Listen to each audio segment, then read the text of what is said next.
સાડી પકડો.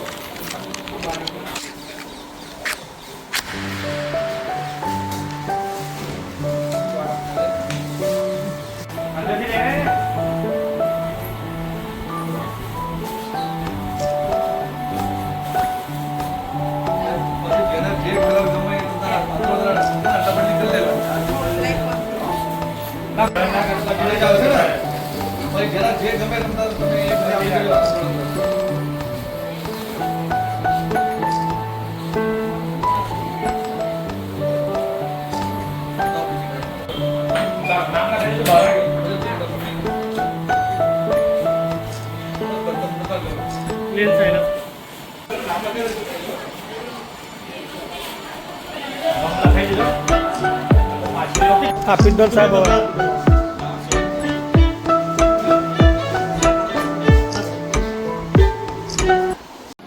આજરોજ જંબુસર તાલુકાના મંગળા ગ્રામમાં પૂરથી પ્રભાવિત અસરગ્રસ્ત વિસ્તારોમાં કેસ્ટ્રોલની ચૂકવણી કરવાની સરકારની સૂચના હતી, જે અંતર્ગત કેસ્ટ્રોલ ચૂકવવા માટેના ડોક્યુમેન્ટનું કલેક્શન કરવામાં આવ્યું અને અંદાજિત 7.5 લાખ રૂપિયાની કેસ્ટ્રોલ 343 પરિવાર અને એમના સભ્યો એટલે કે 675 લોકોને આજરોજ કેસ્ટ્રોલ ચૂકવ્યા અને જે કામગીરી આજે પૂર્ણ કરવામાં આવી છે.